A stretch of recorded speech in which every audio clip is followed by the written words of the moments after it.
tey ñëpp xam nañ ni maire bi dafa am ay compétences ci collectivité locale yu am solo. dama am sama benn xarit expert décentralisation la xam naa tax yéen xam war nga xam amul seen ñaar moom souvent dafay wax ni ñu tëralee maanaam pouvoir yi nga xam ne moom lañ jox maire moom dafa jàpp ni dafa ëpp. parce que en vérité soo xoolee dañ ni maire bi moom mooy organe exécutif donc adjoint yi dafa mel ni ñoom dañ koy gunge rek tey suñu code général des collectivités locales amul ay compétences maanaam spécifique yoo xam ne yëkkati na ko jox ko par exemple adjoint yi su ngeen xoolee adjoint yi compétence yi ñu am mooy compétence yi leen maire jox à part compétence am yi nga xam ne am nañ ko en tant que membre du bureau te am na décision yoo xam ni collectivité territoriale pour mu jël ko il faut mu laaj avis bureau bi à part loolu te defe naa loolu ci ñaari fànn la y compris bu ñu waree constater en fait donc la vacance du pouvoir du maire. alors kon tey dafay jaadu askan wi xam ni am nañu compétence am nañu yoon may na leen ñu mën a ñoom kuréelu léegi nag kuréel yooyu dafay am ci ñaari niveau. dafay am ci niveau quartier mais dafay am aussi ci niveau communal mais yoon dafa wax ni donte maire bi mooy jël arrêté buy maanaam officialiser cadre de concertation boobu moo xam au niveau du quartier la moo xam au niveau communal la mais terewul askan wi ci boppam mën nañu jël initiative maanaam ay nit mën nañu nekk ci gox bi jël initiative pour teg seen conseil de quartier yoon aussi may na élus yi et je pense que tey élus yi dafa am rôle bu am solo bu ñuy jouer à la mise en place des cadres de concertation parce que tey en général quartier boo ci dugg même bu dee benn la wala ñaari élus war je pense que am na donc ñooñu aussi war nañu mën a jouer rôle pour gën a mën a faciliter en fait donc mise en place su cadre yooyu mu mel ni aussi partenaires yi nga xam ne nekk nañ ci gox bi ñoom aussi mën nañ jël initiative mais toujours est-il que ñoom ñëpp ku ci jël initiative tamit war nga ko yëgal maire bi et je pense que tey bu ñu fekkee ni par exemple dem nañ quartier bu ci nekk mu am conseil de quartier dafay yomb déjà pour que ñu mettre en place au niveau communal justement conseil bi nga xam ni mooy am alors solo waayu conseil boobu nag mooy que tey puisque dañu wax ni démocratie participative dani te constitution yi moo ko firndeel mooy que askan wi war nañu participer à l'élaboration à la mise en œuvre et au contrôle des politiques publiques kon tey bépp initiative boo xam ne jël nañ ko maire bi jël na ko moo xam maire bi moo xam état bi jël na ko parce que maire bi mooy représenter aussi état bi parce que dañu am double fonction kon war nañu fexe ba askan wi ñu leen di laaj seen xalaat askan wi nag pour nga laaj leen seen xalaat il faut que nga fekk leen fa ñu ne soo leen fekkee fa ñu ne nga laaj ñi nga war a laaj loolu moo tax dañu prévoir ci yoon ci composition maanaam cadre bi ñuy teg muy conseil de quartier bi il faut que kon maanaam population bi yëpp ñu représenté wu mooy donc il faut que association yi jigéen ñi nekk ci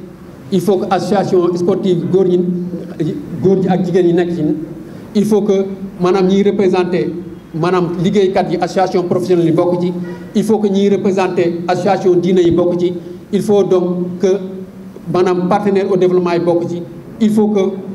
ñi nekk maanaam enseignants yi bokk ci il faut que ñi nekk ci daara yi bokk ci il faut que bàjjanu gox yi bokk ci et cetera donc nga xam ni maanaam bépp kuréel bu ñu war a boole rek boole nañ la alors su loolu amee nag kon dafay yomb bu ñu leen waajee seen xalaat ñu war ko mën a joxe nga xam ni bépp plan ak bépp projet boo xam ne dañ koy def ñu mën ci sukkandiku. alors temps bi moo ñu ko mayul mais j'avais prévu mais comme dañuy def communication bi en wolof c'est très dur c'est très compliqué ñu expliquer l'échelle de participation parce que dama bëggoon ñu expliquer échelle de participation nga xam ni benn anglais moom moo ko inventé woon ci ay at yu yàgg mu mel ni maanaam dafa expliquer wax ni maanaam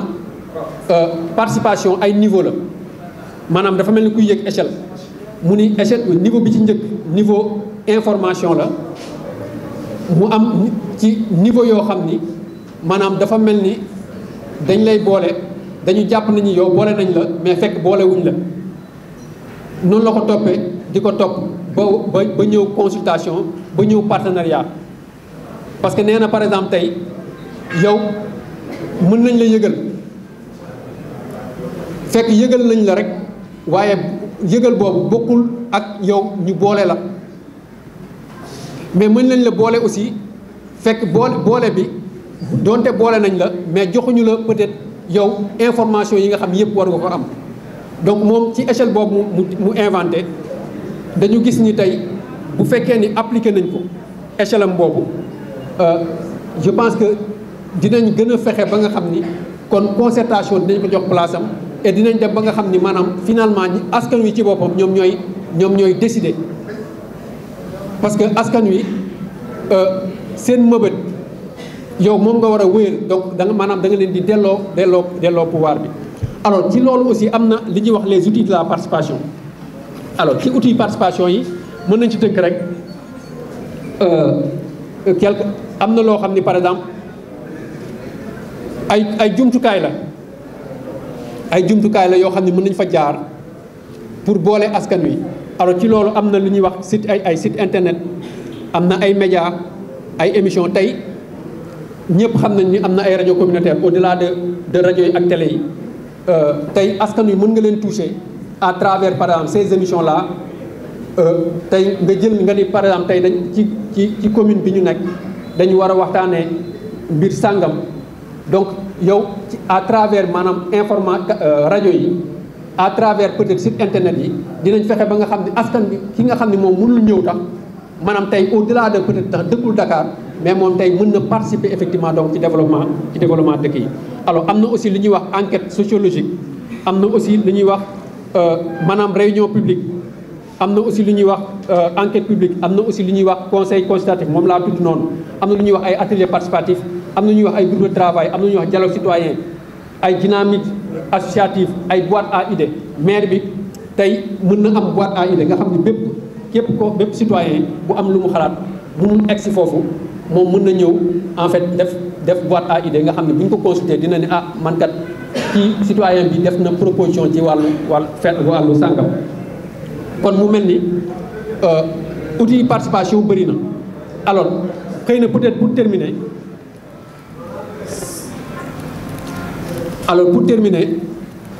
ci outil participation yooyu dama ciy jël wala mécanisme yi dama ciy jël benn boo xam ne jàpp naa ne lu am solo la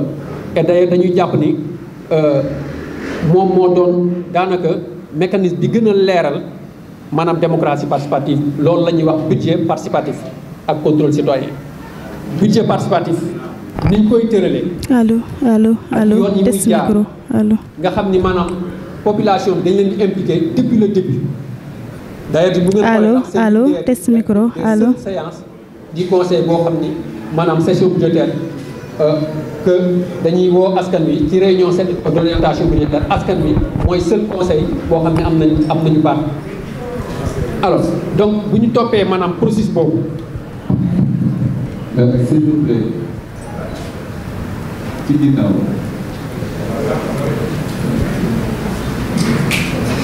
alors bu ñu toppee processus boobu processus budgétaire boobu dañu gis ni am na ay tëralin yoo xam ni tëral nañ ko ba nga xam ni dinañ fexe ba citoyens yi ñoom ñu participer ci phase yëpp. alors tey bu fekkee da nga war a defar budget solowaay bi nga xam ni kuréel yooyu nga xam ne tegoon nañ ko mooy conseiller quartier bi am na mais tey foofu ngay dellu maanaam bépp projet ak bépp programme boo xam ne ñoom ko allo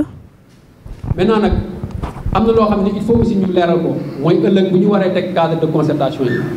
alors li gën mooy que conseillers yi ñoom bañ a bokk ñi koy jiite maanaam conseil de quartier bi ki nga xam ni moom dafa nekk conseiller moom ci conseil municipal li gën mooy moom mu facilité maanaam yombal. allo allo allo allo allo bañ ci maanaam bañ a bokk ñu koy jiite. loolu aussi la ñuy sàkku ci ki nga xam ne aussi moo nekk maanaam délégué de quartier bi parce que ñoom aussi dafa am responsabilité yoo xam ne am nañ ko feneen maintenant nag mën nañoo bokk ci conseil bi mais ñu bañ a effectivement bokk ci ñi koy jiite. alors kañ aussi le conseil bi di réunion je pense que mën nañu fixer en assemblée générale conseil bi mën na def ba ñeent assemblée générale donc peut-être tous les 3 mois mu def réunion maintenant nag bokkul aussi ci biir assemblée générale mën na am aussi bureau boo xam ne peut-être ci entre ñaari assemblée générale ñoom peut-être ñoom ñooy gën a doxal nga xam ne tey bépp information boo xam ne maire bi am na ko bu mu leen war a jox wala bépp aussi information boo xam ne ñoom war nañ ko am wala benn yitte boo xam ne askan bi am na ko ñoom ñu war ko mën a transmettre maire bi aussi dañ koy def parce que aussi cadre de concertation bi au-delà du fait que dafay am rôle bi. la participation citoyenne mooy nan la askan bi di dugalee loxoom ci bokk moomeel loolu mooy premier problème bi loolu la yow loo xam ne yaa ko moom ñu lay aménager yow noo ciy bokkee et le nom qui est utilisé mooy implication loolu la ñu utiliser pour la participation citoyenne foofu laay yem ci wàllu participation parce que participation citoyenne mooy thème bi mais la notion de participation moom mooy lan Sénégal koo wax mu ne yëguma donc ça veut dire que on a un problème d'information c'est la base su nit ñi amul ay yoon yu ñuy waxtaanee ak nit ñi bu njëkk ba suñu maam yi amuñu woon loolu da ngay tëgg ndënd ñu xam ne suba guerre la nga tëgg ndënd ñu xam ne suba lël la nga siffler ñu xam ne suba céet la c'est-à-dire on avait nos propres codes au moment où on a perdu tous nos codes on nous met dans une culture urbaine boo xam ne amatul ay logique ñu bëgg ñu imposer ku nekk ak fu muy déggee soo waxee grand an mooy la man nekkuma WhatsApp man téléphone laa nekk nga woo ma ne la non man du ma seetaan Instagram man fee laa nekk ku ci nekk ak li ngay bañ ak li ngay bëgg comment arriver à régler cette participation parce que dafa am ñett yu wuute man de yëgal nañ ma dégg naa boobu mun nañu wax ni mooy premier pas bi gën a gàtt ndax li xew ci quartier bi yëg nga ko deuxième bi mooy yëg naa te boole nañ ma ci waaye dewuma kooku tamit benn façon participation la parce que yëg na mais boole nga ko ci demul waaye xelam mi ngi ci mooy li gars yi di def waaw maa ngi sa ginnaaw de maa ngi ci affaire bi mais du génn du ñëw du teg du cotiser mais loo wax mooy la maa ngi ci loolu lañ lay wax mooy deuxième bi troisième niveau bi mooy yëgal nañ ma boole nañ ma ci demoon naa participer ne serait-ce que benn yoon ñu doog a avancer ci beneen niveau de participation bi beneen mooy yëgal nañ ma dem naa participer naa mais jël naa fa responsabilité sax ñetteel bi mooy engagé wu naa ma porte cause bi may indi ay nit léegi ñu ciy dugg loolu mooy niveau bi gën a mag loolu la ñuy viser bis bu ñu demoon ba dëkk bi buñ ne maire ñëpp demoon maire laa ba pare am engagement bu toll ni maire waxuma bu njëkk bi de non maire laa mais pare nañ ci suñ ko waxee pare nañ ci non bëgg naa quartier waaye suñ ko waxee pare nañ ci duñ ci liggéey duñ ci def loolu mooy li tënk la participation. donc bu ñu xamee problème participation yi nañ xam ñun ñi li tax ñu naan koñ bi daal boo ko compté ba compté juróom ñii rek ñoo fiy liggéey parce que juróom yi ñoo egg ci niveau boobu niveau yëg nañ niveau bokk nañ niveau engagé wu nañ ba jël cause bi recruter yeneen nit di leen indi ñoom ñoo toll ci niveau boobu léegi nan la ñuy def pour niveau boobu nga xam ne moo gën a néew ay nit mu gën a bëri ay nit loolu suñu fa eggee la notion de participation dina tax lii état bi utoon ci bi muy indi participation dina am solo. maintenant l' aspect citoyen mooy li ñu doon wax sànq su ñu waxee aspect citoyen lépp a ngi ci politique mi ngi ci kenn mënu ko cee génnee parce que le droit nga dem voter wàllu politique la le fait que nga jël couleur parti am ay gëm-gëm di ko défendre wàllu citoyenneté la mais le fait aussi que yow ngay initier ay activités yoo xam ne du pour sa bopp pour askan bi la activité citoyenne la te mu jëm ci jubbanti ak ci defar parce que mun nga initier tamit activité yoo xam ne sa biir askan la mais du jubbanti du defar mais bu jëmee si jubbanti ak defar mun nañ wax loolu activité citoyenne la donc je pense que loolu mooy la participation citoyenne maintenant sur la participation citoyenne dañu fa may benn bunt parce que dafa amoon participation citoyenne fu mu yemoon avant ñuy ñëw Khalil ça va naka affaire yi ça va bien donc ñu dalal Khalil bu baax di remercier mu tam teewaayam boobu ba léegi ñu ngi tudd turam moom tamit muy jàmbaar ci wàllu développement ñu partagé ay plateforme yu bëri yoo xam ne c'est pour le département yàlla indi ko si ñun mu yor aussi mu nekk suñu ginnaaw dañu puus wala mu nekk sama ginnaaw di ma puus boog suba ngoon guddeeg bëccëg voilà donc xam naa du man rek la koy defal man maa jàpp ni man rek lay defal mais xam naa ni ñëpp la koy defal donc ci wàllu woowu ñu indi cette notion de participation citoyenne mu am benn avancée parce que ci dañoo jóge ci code des collectivités locales mooy lañ defoon 96 ñëw ci code général des collectivités locales maanaam général lañ ci yokk donc c'est pas très compliqué mais am na une différence parce que dans le temps dafa am différence su fekkee ci code bu njëkk bi la ca article 3 ba ñuy wax lan mooy rôle et responsabilité wu collectivité locale fan lañ waxee woon nii te loolu ba léegi changé wuñ ko que nit ki mën na contribuer wala mën na xelal wala mën na joxe xalaatam ci luy yokk goxam loolu ba mu amee ñun ñi nga xam ne ñu nekkoon dans la société civile dañoo jàppoon ni dafa ndaw c'était trop petit parce que on ne pouvait pas limiter la participation citoyenne maanaam bokk ñun ñi nga xam ne ñoo tax ñu def décentralisation bi uniquement ci benn paragraphe boo xam ne li ci ëpp moo doon wax collectivité locale bi en tant que tel moo ko tax a jóg. bi ñu ñëwee nag ci acte 3 de la décentralisation ñu am ci avancé bu rëy maanaam non seulement dañoo maintenir loolu fi mu nekkoon ci article 3 bi mais dañoo ñëwaat jox ñu article 7 sori na mais dañu ko defal chapitre carrément ci titre 1 bi donc léegi la participation citoyenne dafa nekk benn titre. loolu aussi ci wàllu sur le plan institutionnel benn section bu am solo ñu beral ko yoon lu am solo la lu am solo la trop parce que dafay permettre nit ñi mën a jàpp chaque fois que ni bu ñuy waxati décentralisation wala ñuy waxati mairie ñoom ñoo ci ëpp sañ-sañ képp ku dul ñoom maanaam ci territoire ba njëkk ñoo ci ëpp sañ-sañ képp maanaam maire bi ak ñoom pratiquement ñoo ci xaw a tolloo parce que dañ leen a ériger ci rang boo xamante bi nii bi ñu leen di tuddaguñu sax les fonctions tuddaguñu les organes te luguñu dara te loolu ci wàllu texte daf ci am solo ci wàllu texte juridique suñu énoncé dara ci kaw teg ko fa mooy am na jëmm am na taxawaay mooy bu may wax rek ne chaque fois ngeen dégg may wax ni man ci décentralisation li ma ci xam mooy compétence générale yi parce que en réalité bañ may limal compétence yi nga xam ne mooy décentralisé dafa sori fa mu nekk ci texte bi donc li njëkk a tudd man loolu laay jàpp ni moo tax ma am fit dugg ci donc ci loolu laay dem moo tax ma ne aussi la participation c'est très important jàpp naa ni su amul ci ab commune ba du dox su amul ci ab département bi du dox su amul ci ab kii bi du dox maintenant li ñu gën a yombalal tamit mooy comme ni ñu ko waxee mooy dañu may ñu teg cadre de concertation bi nag may ñu ko élus locaux bi lañ ko jox maanaam ki nga xam ne mooy exécutif local bi moo xam président conseil wala mu nekk maire ñoom lañ jox pour ñu teg cadre de concertation bi mais cadre de concertation suñ koy wax mooy foo xamante bi nii dañ fay jëlee xalaat foo xam ne ni dañ koy yombal moo tax ñun ñu amoon problème yu bëri ci wàllu décret yi ci wàllu maanaam li ko war a organiser parce que bu ñu la waxee ni war nga teg cadre de concertation waaye beneen décret mi ngi waaj a ñëw pour wax na nan lañ koy organiser cadre de concertation ba te gisoo décret ba yow da ngay tagga témbe boobu nag moo ñu téye mais man jàpp naa ni waruñu téye parce que man dama am chance ou malchance bokk ci programme yi nga xam ne en 97 ENDA-GRAF da ko defoon ci accompagnement technique des collectivités locales moo jur tey ñuy wax 3D bi mu Ndiaye Cissé yor mu amaat taxawaay boobu je pense que ñu bëri xam nañ ko ci foofu la juddoo ñu amoon accompagnement USAID ñu mayoon ñu possibilité en tant que jeune matuñu woon sax voté ñu mën a peser suñu poids ci décentralisation bi di teg ay activités yoo xamante ni nii su élection jotee képp ku bëgg a nekk maire danañ créer conditions yu ñu la dégloo gisuma ko jàmm gën je pense que on va arriver à ça que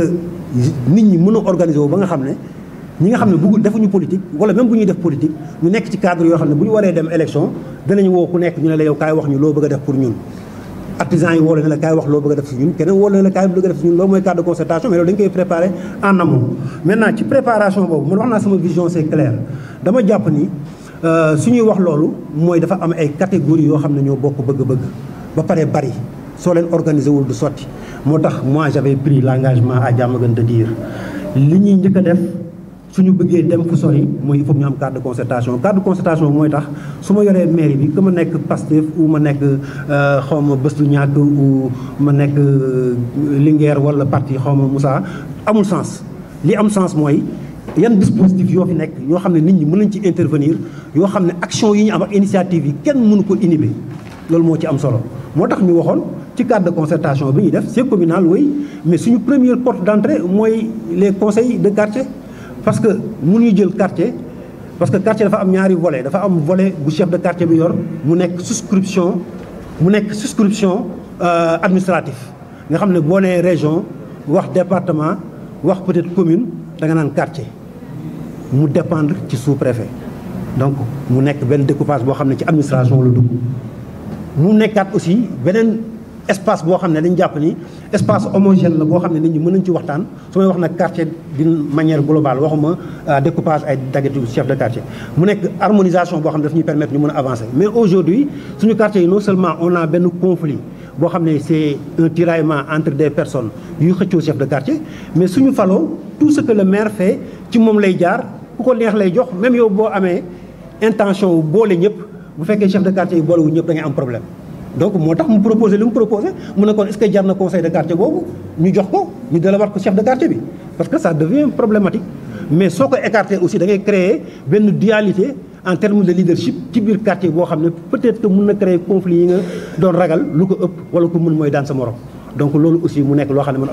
j'ai pas la solution mais je me suis dit dans notre programme à Diamaguène il nous faut des conseils de quartier bi ma koy wax nag am na question bu ñuy posé moom laay répondre ale bi ñu ñëwee dañ ne woon ñun on préfère comme que dañ ne décentralisation bokk moomeel askan bee ko moom au lieu ñun ñuy porter programme yi quartier yi nañ porter programme yi ñu ne suñu première année yi 3 premières années yi am na ay programme phare bu njëkk bi mooy sécurité ñu tënk ko ci ñaar benn bi mooy éclairage public parce que mooy premier aspect sécurité deuxième bi mooy ñu teg ay comité de vigilance ba pare mu am coordination entre comité de vigilance yi ñi yor électrification bi la police et la gendarmerie pour ñu teg benn cadre boo xam ne dina mën a gérer sécurité bi mais suñu waxee comité de vigilance mooy quartier bu nekk xale yi fa juddoo te amuñu xëy war nañ leen a jàppale ñaax leen ba ñu mën a garder seen i papa ak seen i yaay ak seen i nijaay ba pare weer wu dee ñu mën a yóbbu 100 000 seen kër te duñ ko uti feneen te duñ continuer di ñaxtu naan amuñu fu ñu liggéeyee gars yi ñu ne lan moo ciy participation ku nekk ñu ne comme que bokk moomeel la kër yi nañ leen wax lu mu néew ku nekk na joxe 1000 francs su fekkee 400 kër la c'est 400 000 bu dee 4 personnes la au moins kenn ku nekk nga ci am 80 wala 100 000 léegi commune bi lan moo ciy wàllam ba pare nag ñu dëggal leen te ku leen laal ñu taxaw mun laa défendre parce que li ma gis mooy ay jeunes yoo xamee ne bi nii bu comité de quartier bi commencé installé ba indi leen problème ñoom dañuy organiser pour dem liquider ji waa comité de quartier yi ma ne loolu quartier bi lépp ñoo ci war a taxaw pour protéger leen deuxième niveau lan la ci mairie war a def pour sécurité mun a taxaw moo tax comité de quartier yi nekk Diamaguène su ma waxee ba pare war nañ xam ne wàllu sécurité ñoom li mooy ci seen wàll mooy au moins su ma électrifié ba dëkk bi leer naññ ba guddi gi dàq bëccëg bi ñoom seen warugar mooy ñu joxe au moins un groupe minimum de 4 à 5 yoo xam ne ñooy démarrer projet bi la mooy ci wàllu mairie mooy solo leen ay yére yoo xam ne moo koy jënd di ko boole ci équipement yi ni ñuy joxe élèves yi ni ñu solo ñu leen koy sololee loolu ça ne coûte pas cher matériel bi ñu yor mooy torse yi mooy sifflet yi mooy formation bi loolu maire yi mën na ko jël li ma ci teg mooy comité de quartier yi ëpp doole ñuy jël benn subvention boo xam ne dina leen permettre ñu def activité AGR boo xam ne dinañ teg benn boutique centrale d'achat ci seen biir quartier di jaay nit ñi di ki teg quand même foofu kay léegi nag nit ñi lan lañ pare pour engager est-ce que dañoo pare wax ne ma waaw dégg nañ ko ñu ngi ci wala dañoo pare ne dégg nañ ko ñu ngi koy jëfe wala dañoo pare ne dégg nañ ko engagé wu nañ dinañ installé suñu quartier pare dinañ jàppale yeneen quartier ñu installé man foofu laay xaar nit ñi donc c'est ça loolu la ñuy wax la participation citoyenne donc ñun ci axe boobu dafa leer pour kiy laaj comité de quartier bi lan la war a séq suñu programme lañ séq ak yéen deuxième bi ñun dañu am problème environnement mooy Diamaguène amatul ay garab Diamaguène dafa bëri inondation Diamaguène dafa bëri mbalit ñu ne ñun suñu programme environnement mooy fexe ba précollecte bi mooy li ñuy ramasser ci kër yi di ko yóbbu ci oto yi jeunes yi nekk ci quartier yi nga xam ne mënuñu fa egg lu bëri day am ay jafe-jafe ci wàllu inondation yi ñu organiser fa au moins 4 jeunes ñu boole leen ci projet UCG yi ñu am ci tricycle yi waxuma charrette de parce que charrette ku ko bëgg yaa koy jël mais ñu indi tricycle yi parce que léegi avec l'UCG on est sur un programme bi nga xamante ne bi man maa ngi ciy liggéey mais ku am charrette soo indee charrette bi day jar 200000 charrette bi fas bi jar 200000 muy 400000 soo ko indee dañu koy récupérer jox la tricycle boo xam ne ça coûte 1,5 million ba pare formé la boo bëggee ñu accompagner la ba nga am permis nga doog a demal donc on est avancé dans ce domaine là et là c'est un programme qui accompagne les collectivités territoriales ñu ne ci domaine boobu quartier bi xale yi ñu naan liggéeyuñu romb naa 4 emplois fa ne nañ créé yeneen emploi foofu nañ jël 4 personnes yoo xam ne ku ci nekk lu mu néew xanaa yow ci sa bopp di nga nangu jël tricycle di nga nangu wër ci kër yi jël kër gu nekk mën a joxe 500 wala 1000 francs bu dee 400 kër 400000 la su dee 4 personnes ñooy liggéey ci tricycle bi c'est 100000 par jeune su ko defee loolu dinañu may jeunes yooyu ñu yor programme reboisement bi parce que li ñu leen laaj en contrepartie ci matériel bi ñu leen jox ak économie bi ñu leen doxal mooy ñu rebaser koñ bi mooy bu ñu imaginer espace boo xamee ne espace public la ñu identifier ko ñu jàppale leen ak programme ak études yu ñu war a def ñu aménager ko mu nekk espace vert ci biir koñ bi suñu paree nag ci loolu ñoom aussi lépp loo xam ne wàllu fosse wala douche wala yu ñuy tuur ci mbedd yi te jaaduwul ñu nekk l'informateur entre ñoom ak le service d'hygiène mais loolu du ñun ñoo koy def yéen a koy def donc delloo nañ leen ko soo leen ko téyewul ci yéen seen problème la pour citer que ça donc mun naa ci dem on est au moins sur 4-5 volets yoo xam ne moom lañ leen delloo ci wàllu participation citoyenne wax naa nag pour le global j'ai parlé aux imams j'ai dit je veux benn collège u imam yi j'ai parlé aux sëriñ daara dama soxla collège u sëriñ daara yi maa ngi négocier sànq ak may ak artisan yi dama soxla collège u artisan yi dama soxla collège u étudiants yi maa ngi def le tour des privés dama soxla collège u secteur privé bu mag bi fi nekk je veux tous les collèges tous ces collèges là bu ñu leen organiser en interne avec leur pairs ñu tànn seen nit ñu teg le cadre de concertation ñëpp ñëw di fa toog di fa représenté wu ku nekk nga indi sa jafe-jafe nee naa comité de quartier yi ngeen di wax seen i coordonnateur ñoom ñooy ñëw bokk ci biir nga xam ne li ñëpp di wax te nga xam ne développement mënoo ko def d'une manière miniature par quartier la commune l'aborde d'une manière territoriale communale et permettre en même temps à ce cadre de concertation de pouvoir wax xalaatam nee naa imam bi mënuñu rocc muy wax xalaatam tali bi fu mu war a jaar parce que problème bu amee moom la ñuy woo il faut qu'on décloisonne on ne parvient pas à se développer parce qu'il y a trop de cloisons dans notre manière de faire et dans nos démarches moom loolu laa wax nañ ko yaatal suñ ko yaatalee ñëpp gis seen bopp moo tax bu ñuy wax ci inondation ñëpp mën a ñëw loolu nag bu ñu ciy def li ma ci wax yëpp bu soo leen ci lenn loo xam ne couleur politique mën na ci feeñ amul sax sens pour génn ci parce que boo amul légitimité sa koñ yaa xam ngay badabee yaa xam ngay xawma lan massification nationale Pastef doo am dara doo ko am parce que koñ bi xam nañ li ñuy tànn xam nañ li ñuy responsabilité donc loolu lañ leen di woo li fi may mujjee mooy le contrôle citoyen je pense que bu ñuy wax participation citoyenne mooy que les citoyens xam seen que ils ont le droit d'exercer benn contrôle citoyen ci seen i exécutif local maanaam ñi may jël arrêté yi may jël yi ñuy voté dispositif bi ñu teg da ngeen am droit wu ñiy def sport su ba nee stade bi laa jëm ñu teg seen structure teg seen dispositif seen dispositif de contrôle citoyen organiser ko xaar ma ci terrain bi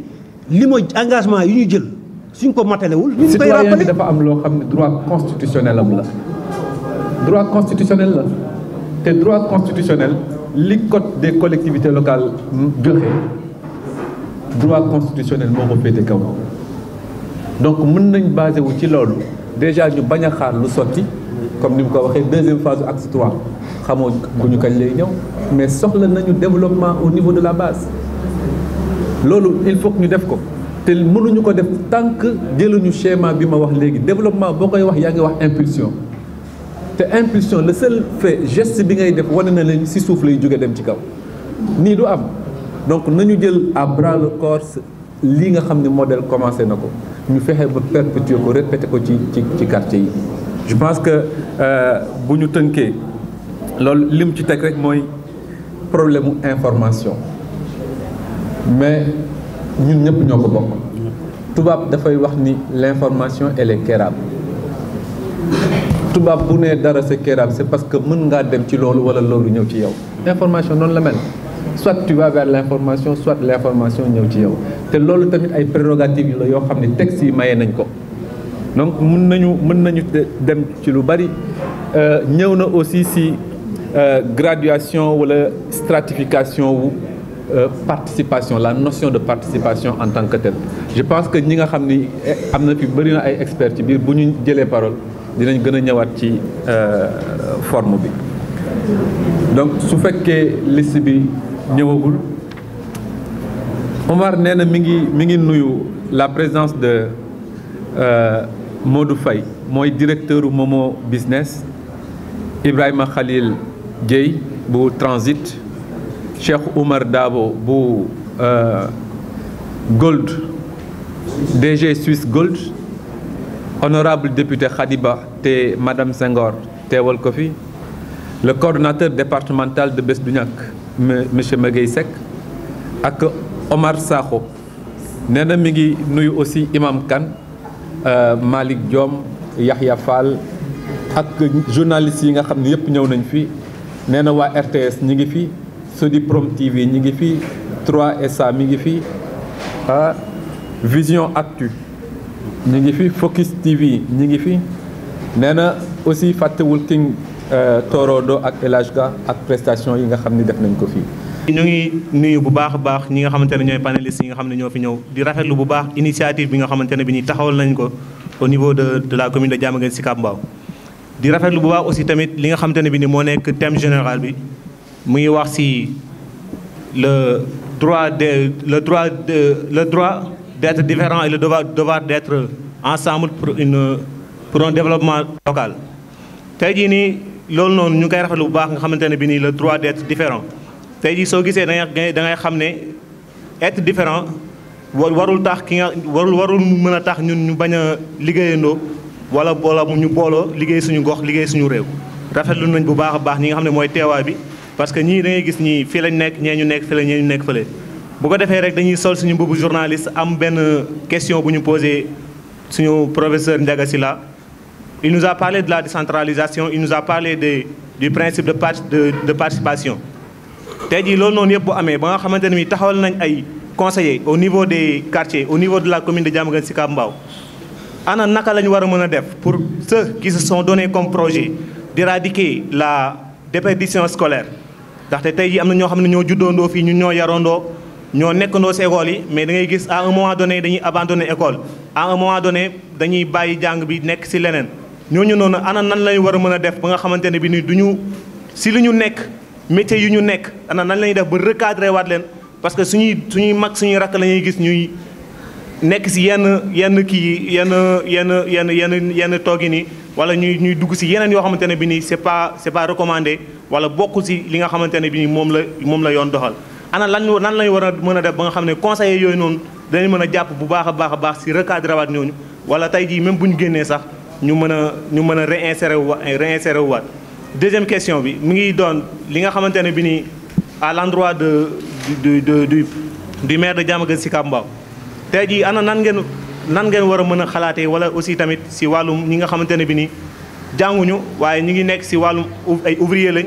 ñii ay kii lañ parce que da ngay gis ñoo xamante ne ay mécaniciens ay kii est-ce que tey jii nii taxawal benn chambre de métier boo xamante ne dina permettre ñi nga xamante ne bi nii suñu mbokk lañ ñu nekk si yeneen domaine d'activité yi si yeneen secteurs yi ba xam dinañ mën a gën a mën a kii exceller si kii boobu noonu ba gën see gis seen bopp parce que da ngay gis ñoo xamante ne bi ni aussi tamit dañuy dem ba à un moment donné duñu am suñu retraité rek jeex na da ngay gis koo xam ne tailleur lay doon mais si tailleur lay dee su demee ba mënatul du am loo xam ne moo koy suivre dans l'avenir ñoo ngi jégalu bu baax a baax ci cadre yi. Tout d'abord damay féliciter remercier l'initiateur muy Omar Ka quelqu'un que j'ai côtoyé depuis des années mu nekk un acteur de développement mais aussi féliciter yéen ñi nga xam ne yéen a ngi ci salle bi bàyyi seen yitte en mois de Ramadan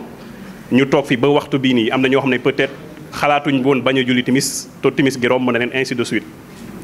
pour ñëw nag ci li nga xam ne moo ñu indi fii mooy le thème du jour muy le droit d'être différent et le devoir d'être ensemble. damay citer rek un exemple bi nga xam ne c'est l'actualité de nos jours muy ce qui s'est passé récemment au niveau de Louga par rapport à cette dame. xam nga toutes les Sénégalais ñu ngi naan maanaam corps médical bi dañu fauté ainsi de suite alors que li ñuy kaas ci côté santé bi boo demee tey ci administration bi loolu nga fa fekk maanaam ki nga xam ne mu ngi toog ci këram di kaas sage-femme boobu noonu moom mooy ki nga xam ne au lieu mu xëy 7 heures ci bureau am nekk fa 8 heures moom mooy xëy 9 heures wàcc 14 heures même administrateur boobu nga ne mooy nekk ci bureau am outil yoo xam ne c'est outil du gouvernement mu ngi mel ne tey defal sa bopp li nga xam ne ordre de mission alors que yow si say soxla bopp la maanaam kooku mooy toogaat ci këram di kaas sage-femme bi nga xam ne def na erreur. léegi pour revenir dans cette thématique de vivre ensemble mooy que tey li ma gëm rek mooy maanaam tey monsieur le maire mi nekk fii tey muy Aliou Badara Bèye c'est le maire de nous tous mën na nekk Pastef keneen nekk feneen mais tey le fait que mu nekk Pastef man ma nekk feneen warul mën a tax ñu war a liggéey ci beneen côté boo xam ne c'est pour le développement de la commune de Diamaguène Sicap Mbao parce que man peut-être on est jeune de âge mais mën nañ ne 3 derniers cycles yi fi jaar yépp am nañ possibilité amoon de bonnes links ak ñoom mais peut-être amuñu woon possibilité liggéey ak ñoom peut-être parce que ambition politique yi bu ñu bokkuñu man fi may poser question bi rek parce que yéen a nekk en actualité te yéen a indi débat bu am solo est-ce que tey yéen ñi nekk en actualité pare ngeen pour liggéey ak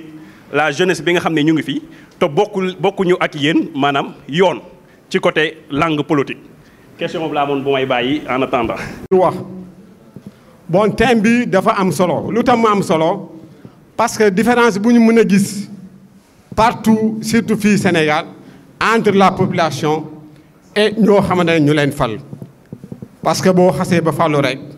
dañuy indi benn tendance boo xamante ne pour ñu jot la day métti pour ñu am relation ak yow day métti mais saa boo soxlee population nga wàccaat à la base ñoom aussi encore ñu renouveler seen confiance ànd ak yow. il est temps aussi encore ñun ñoo xamante ne dañoo nekk ci langue politique bi dañu war a faciliter suñu relation moo wax lan delloo nit ñoo xamante ne dañoo am confiance ñoo xamante ne dañuy jox confiance boobu tekk ñu ci kanam ñu mën a vivre ensemble.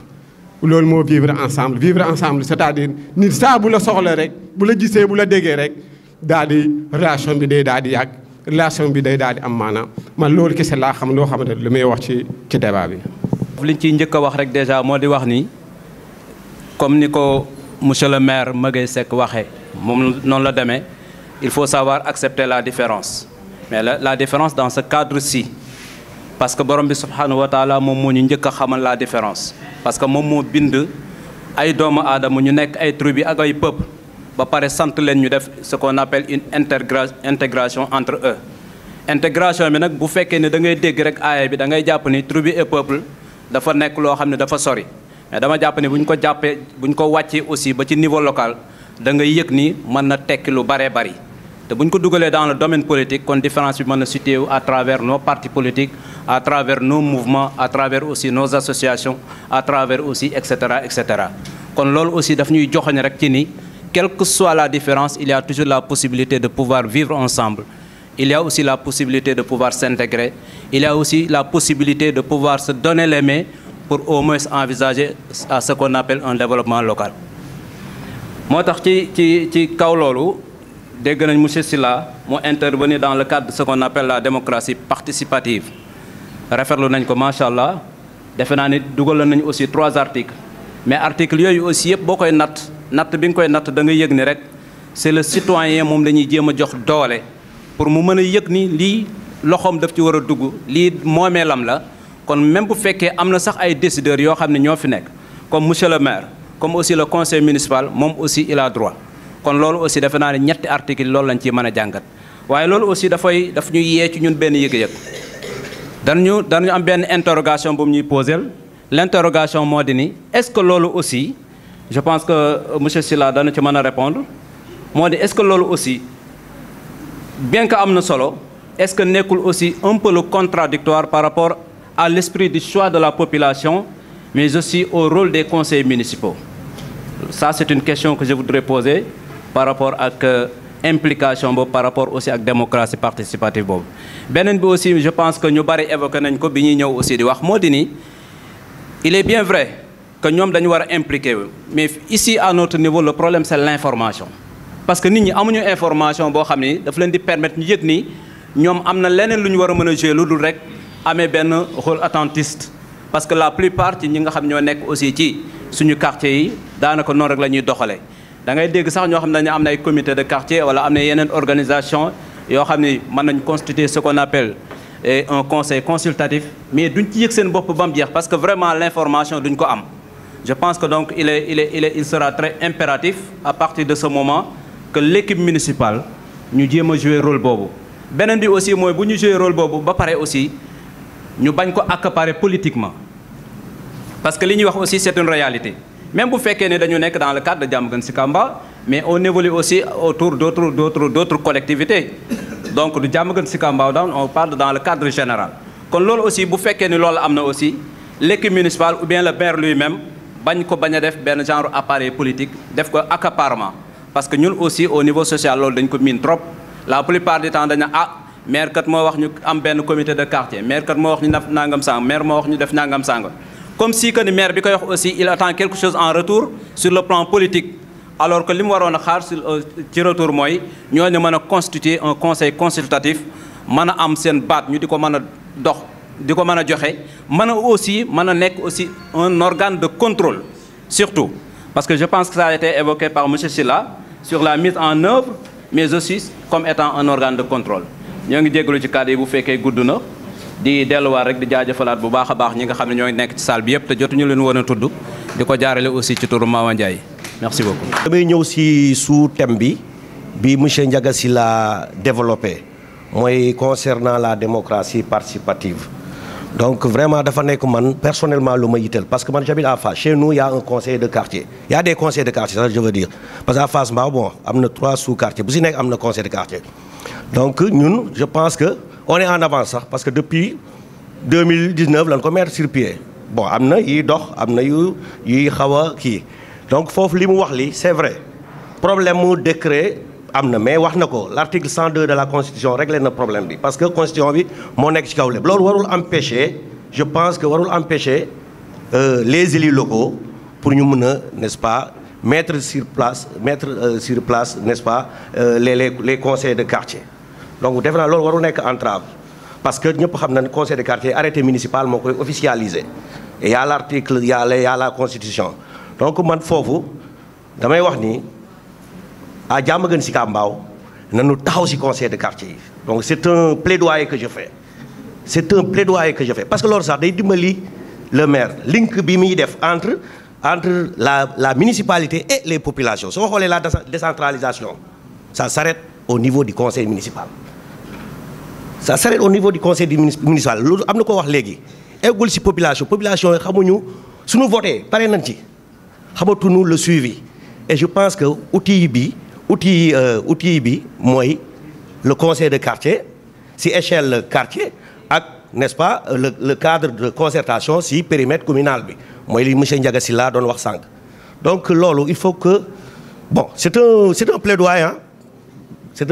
monsieur le maire loolu vraiment ça va aider parce que wax na le conseil de quartier est apolitique am na fi sànq wax affaire c'est apolitique ñëpp dañ siy gis seen bopp ce sont des questions liées au développement moo tax a jóg conseil de quartier échelle départementale conseil de quartier ñu dem constituer n'est-ce pas le cadre de concertation dirigé par le maire lui-même conseil de quartier day am président de conseil de quartier mais après cadre de conseil de quartier bi c'est le maire moom moo koy diriger avec les conseils de quartier ak les associations de développement donc je pense que foofu population nañ si gis seen bopp wàllu politique bi vraiment du fa war a tardel léegi man question bi may posé mooy léegi ban monsieur Ndiaga léegi ban stratégie la ñuy teg ba les conseils les comment dire le conseil municipal parce que le conseil municipal man sama entendement dafa war a élaborer ce qu'on appelle un plan de développement communal loolu laa gëm un plan de développement communal plan quinquennal soo dee xool moom la ñu war a élaborer avant nga naam ne fa ngay teg pour 5 ans yi li nga war a def loolu léegi ban stratégie la ñuy teg ba conseil de quartier bi mën a travailler ak conseil municipal pour l'élaboration de ce plan de développement communal donc merci je vous remercie loolu laa bëggoon a andi comme kii. di remercier balaa may remercier kenn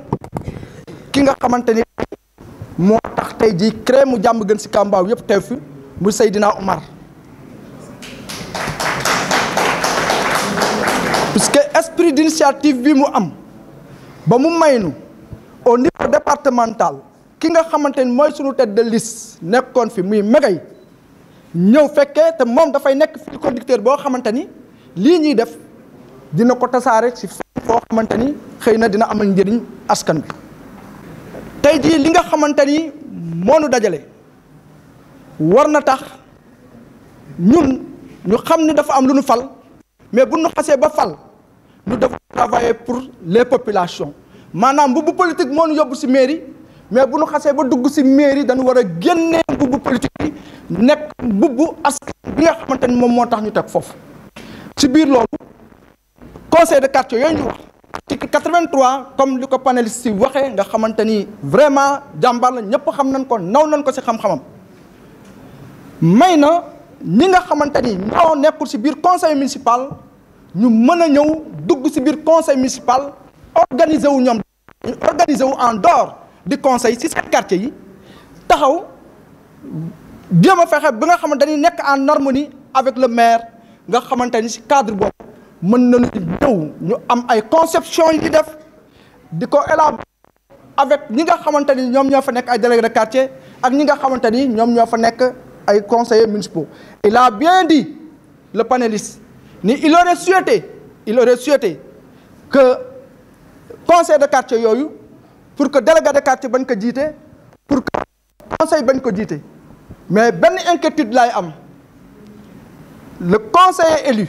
il est dans sa localité mën na bañ a jiite mais il faut que mu am benn statut boo xamante foofu lay taxawee le délégué de quartier c'est l'auxiliaire du maire ñooñu itam cër boobu nga xamante ni moom la ñu am dañ leen ko war a jox parce que kenn warul frustré parce que quand on parle de la décentralisation c'est pour régler des soucis de démocratie politique pour qu'il y ait une paix durable afin qu'il y ait une cohésion pour un développement harmonieux de nos localités. bu jamono doxee ba royaume amatul ñu indi nag état waaye état moom dafa moomoon doole jépp téye ko defe naa ni moom lañ doon wax centralisation wala ba concentration d'abord nga xam ne lépp président moo ko moom xëy na ak ay ñooñam gouvernement am waaye nit na ba tey doyul de li ñu bëgg yeggaguñ fa nan la ñuy def ñu ne dañu déconcentré bu ma juumul expert moo fi toog ma koy nuyu nag muy Ndiaga Sylla ma xam ko lool di ko dégg rafetlu xam-xamam mu doon une référence aussi au niveau national et au niveau international. kon ñu ne nañu déconcentré li nga xam ne dafa centré wu nañ ko déconcentré maanaam nañ ko yaata defe naa ci la ñu créé région ñu ne doyul ba tey région bu ne ñu ne nañ ko dagg ay département ñu ne doyul ba tey ñu ne département bu ne nañ ko dagg ay arrondissement bee ñu teg fa gouverneur muy région bi bii ñu teg ci préfet arrondissement ñu teg fa sous préfet muy dem ba jural ñu sunu quartier yi gis nga sunu quartier yi monsieur le maire délégué de quartier yi il faut ñu xamal leen ñoom responsabilité bi ñu am ñu xam ñoom fan la ñu jóge ak lan la ñu moom waaye ba tey loolu ci côté administration la fa la ñu leen léegi nag créé nañu région créé nañu département créé nañu arrondissement créé nañ quartier waaye loolu état ba tey mooy gérer ndax ñooñu ay représentants de l'état la ñu nan la ñuy def maintenant ba nga xam ne dogal yi di jógee ci quartier yi waa gox yi di ko defal seen bopp muy quartier muy village ci la ñu xalaatee nag décentralisation monsieur Sylla defe naa ni su ma juumul noonu la de ñu ne nañu def décentralisation comme déconcentré nañu ba tey nit ñi dañ leen di defal di leen jëlal ay dogal di leen jëfal léegi nañu décentraliser nag décentralisation mooy lan mooy léegi nit ñi ñooy falal seen bopp nag ñu leen di jiite ñoom ñoo war a doxalal seen bopp waaye panéliste bi wax na ne gestion directe boobu mënta nekk ay jafe-jafe la ci la ñu waxee nag gestion représentative ñu ne nañu fal ay nit ñun ñoo war ñu tànn sunu maire bi toog ne ko yow la ñu wóolu yow yaa ñuy yoral ak sa équipe waaye nag duñu la bàyyi man damaa déggee ci waxtaan bi ne fal naa la laa may yaa may yoral waaye yow nga ne ñu déedéet du ma def man kese dama leen ciy boole waaye ñu ne duñu la bàyyi yow nga def yow kese dañuy ñëw jàppale la su ma juumul daal man noonu laa déggee participation boobu ñaari baat tënk ko nag dañuy wax ñaari adjectif sax laay wax participation lu ñuy wax gestion inclusive participative kon nag monsieur le maire monsieur les panélistes mbooloo mi askan wi gestion inclusive participative wasalaam.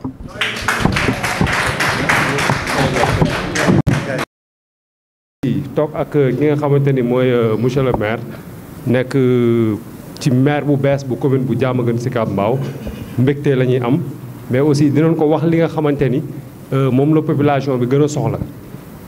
te mi ngi ci pour l'instant xamuñu nag li ci kanam mais nii mu commencé doxal muy ku ko bëgg a gis ko tout le temps aussi mi ngi wàcc sur le terrain di xam li nga xamante ni moom la askan bi bëgg moom la askan bi manqué te mi ngi koy def. tout récemment def na fi benn atelier boo xamante ni ci préparer inondation ñëpp acteurs yëpp dajaloo ci mairie bi amul pouvoir amul opposition loolu geste la boo xamante ni dañ koy saluer di ñaan aussi mébét bi ñu ci am ba def loolu yàlla na ko suñu borom woyofal parce que ñëpp xam nañ ne Diamaguène Sicap Mbao seen problème majeur inondation la waxtaan nag baax na comme ni ko doyen bu waxee léegi séminaire dañoo war def séminaire pour arrêter les séminaires c'est vrai mais li ci des mooy jëf bi dafa am solo ma lay invité aussi comme ni nga ko defee nit ñi ñëw vers la mairie yow aussi wàccal sur le terrain dem xool point bas yëpp nga préparer loo xamante ni inondation bu jotee Diamaguène Sicap Mbao war na jeex beneen bi nga xamante ne moo ci topp mooy jeunesse Diamaguène Sicap Mbao dañoo sonn trop parce que usines yi ñi ngi fii bëri nañ fi trop xam nga ñi ngi wax affaire impôts yi ñuy verser Pikine ainsi de suite non man côté bi may wax muy côté emploi usines yi jéemal def le tout ba jeunesse bi nekk ci commune bi ñu jéemal liggéey ci usine bi au moins dina wàññi aussi agression bi dina wàññi aussi lu bari ci biir commune bi xam naa kàddu yi gudd na mais maa ngi jégalu donc merci beaucoup. accompagner suñu frère Omar Ka ci panel bi nga xamante ni panel bu am solo la bu mu organisé woon pour le développement local à Diamaguène Sicap Mbao vraiment nekkoon thème boo xamante ni panélistes yi ni ñu ko traité vraiment aw na yoon lool macha allah am na solo trop. te itam am nañ satisfaction vraiment bi nga xamee ni ñëw nañu panélistes yi vraiment seen exposé yi teg nañ ko ci yoon macha allah Momo moo nekk nii mu ngi ànd ak doomu ndeyam bëgg a bàyyi ak suñu xarit na la Xafiya merci beaucoup jërëjëf ñu ngi remercier vraiment presse bi. waaw Omar Ka dama fi ñëw pour double raison bu dul woon Omar Ka bokkuma ak moom parti. tey thématique bi mu développé tey ut ay panélistes ñu traité ko war naa tax ma ñëw en tant que autorité décentralisée mais également intellectuel tout court mais beneen bi aussi sama camarade de combat la muy jeune boo xamante ni aussi je pense que li ñuy wax koo dëkkal ku nekk xamal nga ko wala nga déggal ko yéen waa Diamaguène Sicap Mbao je pense bien que yéen a ma gën a xam Cheikh Omar Ka donc loolu aussi ma leen di wax ni c'est un jeune pétri de qualité qui a de l'avenir qui a une marge de progression et li ñu koy ñaanal mooy mu gudd fan mais véritablement aussi ñaari raison yooyu tax na ma ñëw répondre à l'appel vraiment jël sama temps consacré ko xam na ni sama temps sama agenda xat na fi ñu toll ni ci contexte bi mais koo xamul noo koy def ni mu la def moom moo tax. acte 3 de la décentralisation da nga nekkoon première phase mu waroon am seconde phase ba léegi seconde phase boobu moom la ñuy xaar te eggul moo tax amul benn perfection bi nga xamante ni attentes yi wala ñi ko doon tëgg loolu lañ si doon xaar parce que phase 2 bi egguñ ci ba léegi ñoo ngi phase 1 depuis 2013 donc ça veut dire que bientôt 10 ans phase 1 la ñu nekk phase pilote la donc je pense que c'est inachevé pour le moment li ñu si doon xaar am na luñ ci am mais dafa manqué lu bëri parce que bu fekkee communalisation intégrale la am na certes mais est-ce que accompagnement bi waroon a am wala imperfection de l'acte 3 parce que une loi elle est dynamique dañ koy corriger di ko joyanti am na si ay rëq-rëq yoo xamante ni véritablement bu ñu defoon les assises wala l'évaluation de parce que boo ji tënkee loi aussi di ko dérouler à un certain moment da nga war a def évaluation de cette loi là est-ce que baax na est-ce que baaxul est-ce que am na ay points faibles est-ce que am na ay points forts nga xool noo koy joyantee pour que nga redynamiser ko nga gën ko impulser waat pour que population bi nga xamante ni dañu jox maire yi ay pouvoir décentralisé pour la libre administration ñu mën exécuter normalement seen prérogative wala seen projet politique.